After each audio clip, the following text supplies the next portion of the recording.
Bonjour mes amis, je vous fais deux capsules sur la faillite prochaine de l'État. Aujourd'hui, une capsule payante où je vous parle de l'impact de la faillite de l'État sur votre assurance vie.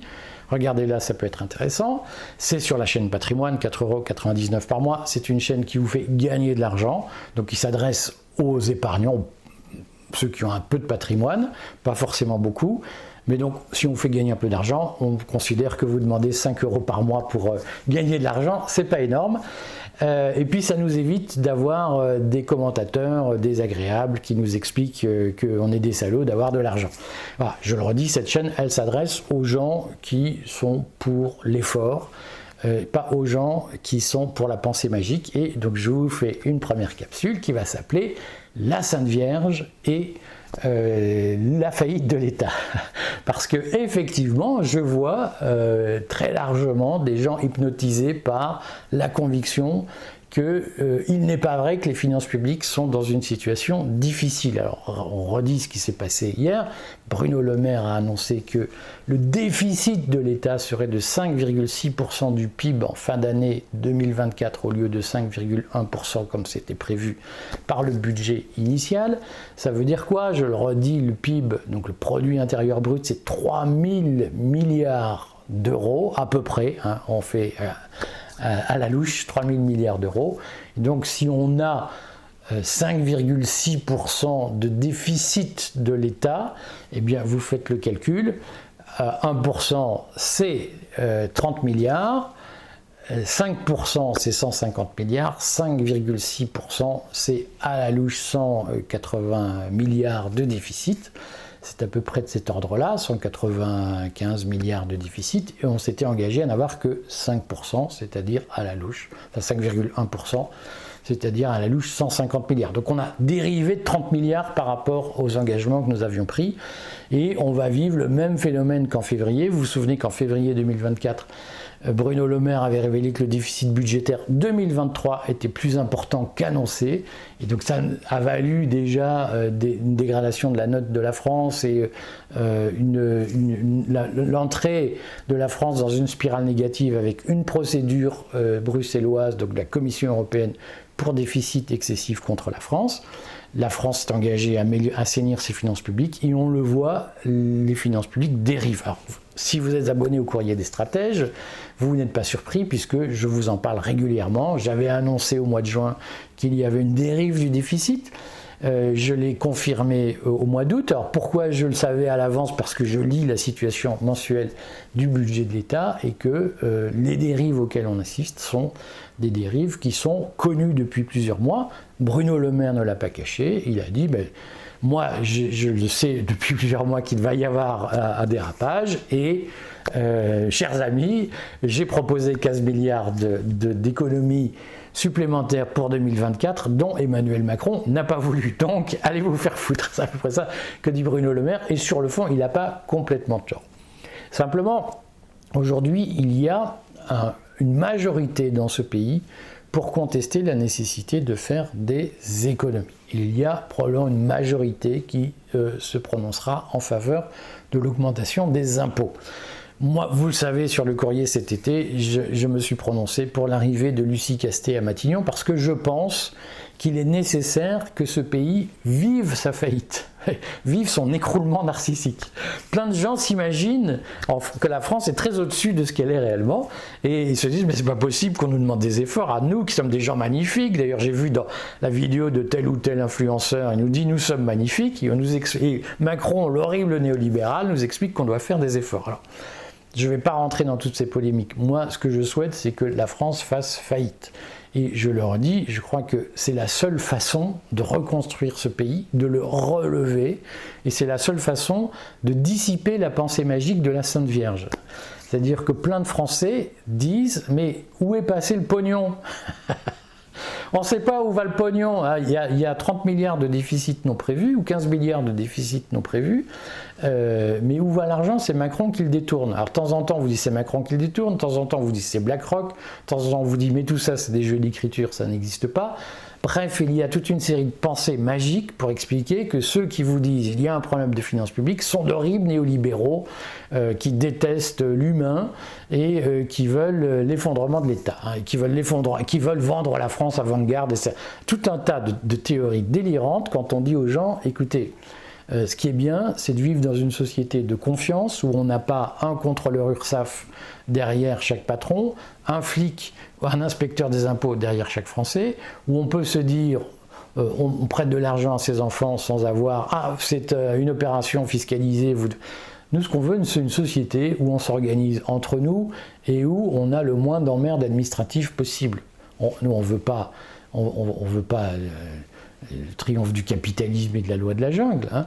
Nous, ce qu'on veut, c'est cette société de confiance. Je pense que la seule façon d'y arriver, c'est une société où on peut s'organiser librement, où on peut se dire, tiens, on va faire... moi, je suis patron, j'adorerais pouvoir dire, je file 500 balles de cadeaux de Noël aux salariés. Je ne peux pas parce que la limite est fixée par les URSSAF à 172 € et au-delà de 172 €, on doit payer des taxes. Et au passage, j'écorche un peu, les salauds de patrons, c'est des radins. Oui, enfin, dès qu'on veut faire un truc, on dit « Ah, vous avez oublié de payer des taxes dessus ». Et donc, moi, je pense que si un patron a envie de faire un beau cadeau de Noël à ses salariés, il doit pouvoir le faire sans avoir les URSSAF qui débarquent en disant c'est de l'abus de biens, vous êtes un fraudeur. Comme le dit Charles Prats, vous êtes un fraudeur. Hein, et puisque la politique, là aussi, approuvée par un certain nombre de gens, qui est de dire il y a de la fraude à la sécurité sociale, il faut la combattre. On le sait, ce seront les patrons généreux qui vont être les premiers à payer parce qu'on va leur dire ah, vous avez fraudé. Charles Prats, qui n'est pas patron, va trouver ça très bien, et son ami Berkoff aussi. Mais en bout de course, toute la logique pour disant si ce pays est affaibli ou appauvri, c'est à cause des fraudeurs, ça va à un moment donné se retourner contre les salariés. Voilà. Et il ne faudra pas pleurer sa misère ce jour-là. Bon, bref, nous on est pour une société de confiance et on pense que pour y arriver, eh bien, il faut un grand effondrement bureaucratique. Il faut que la bureaucratie prenne l'eau, il faut virer au moins 2 millions de fonctionnaires. Alors, ça peut ne pas se passer comme ça, on le dit, on a expliqué pourquoi, dans mon livre sur le traité du monde d'après, j'explique pourquoi je pense qu'il faut supprimer le statut des fonctionnaires pour les enseignants, j'explique pourquoi il faut supprimer le statut des fonctionnaires dans les hôpitaux, et déjà ça permettra de diminuer la pression sur les finances publiques, et c'est surtout la condition pour qu'on revienne à une société qui respire et où on n'est pas en permanence. Ah, mais il y a une telle règle qui vous interdit de faire ça. Ah, mais vous voulez aider vos enfants qui s'installent, qui viennent se marier. Ah, mais il y a des règles qui empêchent de ceci. Ah, il y a des règles qui empêchent de cela. Tout ça est insupportable. Bon, bref. Et donc, je suis pour la faillite de l'État. Et je pense que la première vertu de la faillite de l'État, c'est que ça va remettre un certain nombre de pendules à l'heure. C'est-à-dire que je vois un certain nombre de gens qui racontent des carabistouilles en disant nous sommes des résistants. Hein. Donc je suis pour qu'on expérimente toutes les théories de zinzin que je vois. Le monopole de l'émission monétaire par l'État, voilà, et l'emprunt à 0% pour l'État. Testons-le. Voilà. Et quand il y aura une hyperinflation, comme durant la crise des assignats en 1790, puisque ça s'est passé comme ça durant la Révolution, eh bien, quand les gens auront faim, quand tous ceux qui nous disaient « Ah, tous ceux qui sont contre le monopole de l'émission monétaire par l'État sont d'horribles capitalistes, réactionnaires, etc. » Quand tous ceux qui disent ça crèveront de faim, eh bien, on remettra les pendules à l'heure. Beaucoup de gens imaginent qu'il y a des solutions magiques et que dire aux Français « Écoutez, on dépense trop, il faut diminuer les dépenses ». Aujourd'hui, c'est s'exposer à de l'infamie, y compris de la part de gens qui s'imaginent résister. Eh bien, tous ces gens-là imaginent qu'on peut relever un pays sans effort. Et quand on leur dit « mais vous êtes avachis, vous nous insultez », eh bien, tous ces gens-là, je souhaite qu'ils vivent la faillite de l'État. Ça permettra de leur montrer qu'on ne sauve pas un pays en priant la Sainte Vierge, on sauve un pays en se retroussant les manches, en diminuant son train de vie, en faisant des efforts et en discriminant.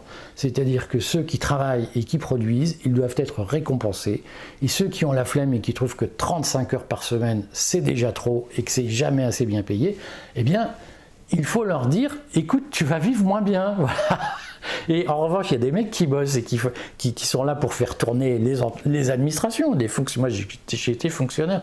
Je considère que je faisais partie des fonctionnaires qui produisaient, et j'avais devant moi des armées de gens qui disaient « il faut être gentil avec nous, hein, on travaille beaucoup ». Ces fonctionnaires qui disaient « on travaille beaucoup », moi j'aurais toujours dit voilà, je vais augmenter, on va s'arranger, arrêtez de travailler, et si personne ne s'aperçoit que vous ne travaillez plus, c'est que vous ne foutiez rien, et vous êtes viré. Et je suis pour que on discrimine, que les bons soient récompensés, et bien récompensés, et que les mauvais, eh bien, ils payent les conséquences de leur pleurniche permanente. Cette société de bisounours, il faut être humaniste, il faut tous s'aimer, c'est une société d'hypocrites. Ça ne marche pas comme ça la réalité et ça amène à la faillite collective. Et donc je trouve très bien qu'à un moment donné, la vérité soit remise à l'heure par la sanction qui tombe.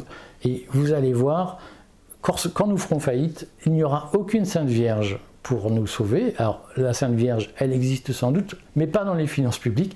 Et ça va permettre de dissiper la pensée magique d'un certain nombre de Français, parce que c'est une pensée primitive et nous ne pourrons nous relever que si nous devenons un peuple mûr et adulte, et certainement pas noyé dans cette espèce de bisounourserie absolument insupportable. Voilà, vive la faillite de l'État, vive la Sainte Vierge, mais dans les églises et certainement pas dans nos finances publiques, et vive l'expérience que nous allons pouvoir tous en faire.